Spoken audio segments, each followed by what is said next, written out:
everyone. Welcome back to Financial Freedom Weekly. Today's topic is a great one. We're going to talk about time management and how to use time management to build out your dream life.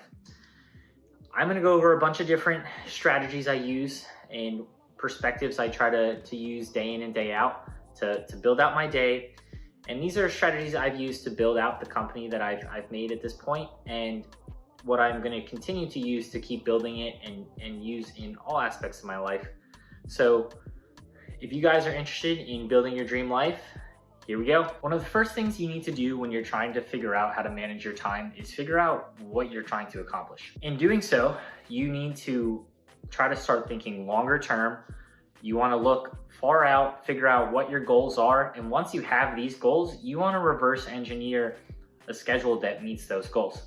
So if your goals are, say, a year out and you want to be doing X amount of business, or you want to be in X shape, lose X pounds, in order to get there, you need to have monthly, weekly, and daily tasks that break down to get you to these goals. And without having a plan in place to do that, it's going to be hard to just pull these things out of thin air. So my first recommendation is to use your goals to build a schedule for yourself. If you have to fit a certain amount of things in every day to hit the goals that you have, you'll probably hit them.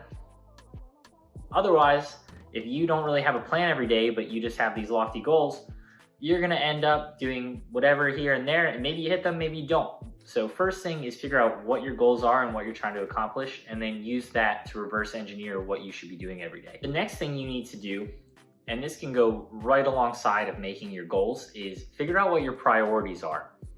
If you don't have a defined list of priorities, then you don't have priorities and you're not going to accomplish any of the things that you really want. You have to have things that come first and people that come first in order to get to where you want to go. Otherwise, if you just kind of let everything and everyone pull you in certain directions, you will accomplish a little bit here, a little bit there, but when it comes to your main goals that you really were hoping to hit, you're not gonna get as far into them as you would have liked. So set your priorities, figure out what's important to you. Everyone has different sets of priorities. For me, my business comes first always. Until I get everything done that needs to be done for the business, I will not do anything else for anyone else. And that's not to say that I'm trying to be selfish or prioritize my own needs in front of others. A lot of times there's other people and things riding on what my business does day in and day out. So for me, it comes down to taking care of the people in my organization first and taking care of my clients first. And after that is when I get to go fool around and have fun, or I get to go work on something else that's a little more recreational as opposed to just purely business driven.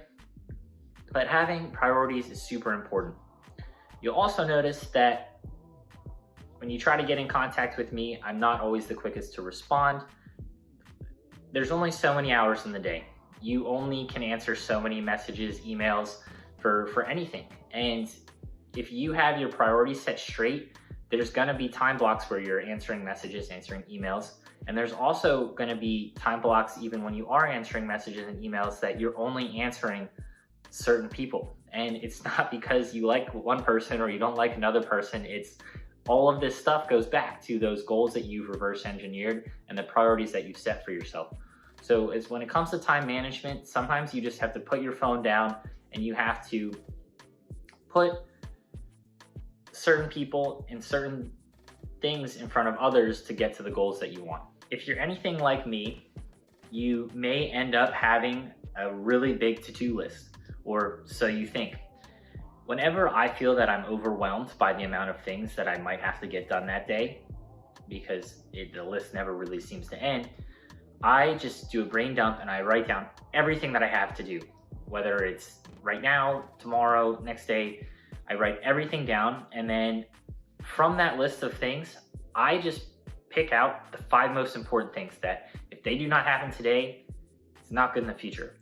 Or I pick out the 5 things that matter the most, and if they get done, everything else will get easier or better, or it's just the most important thing and the most profitable move to make at the moment. Now, a lot of times we distract ourselves and we'll procrastinate some work that we have to do with other work that we have to do. And that's the last thing you need to be doing. If you can just hit the most important things on your to-do list every day, you can always hit the next stuff tomorrow. We have time. And if you can't hit it tomorrow, guess what? It wasn't that important. It didn't make the top 5 list. So definitely try to rank your to-dos in order of importance. An example of this would be, for me, integrating a new software and getting a new channel up or getting a new revenue driver in the business up will be 10 times more fundamental to me than, say, cleaning my room today. And I'm not just using this as an excuse to never have a clean room. It does get done eventually, but that's only when every other task that I have to do is already done. Another big way to get your time management under control is to develop a routine and make sure that you are developing habits. For example, a lot of people struggle with getting to the gym on a 2, 3, 4 times a week basis. Well, if your goal is to go 3 times a week, you give yourself a lot of freedom to not go the other 4 days a week. I find it easier to just say, I'm going to do something active every single day. It doesn't necessarily have to be the gym. It can be a time block for a walk, but you have to time block for these things that you want to hit if you're going to have them happen. You have to develop the routine, set a schedule for yourself, and make sure that they become something that just is a part of your everyday life. Then these things won't even be on your to-do list. These things are things that just happen.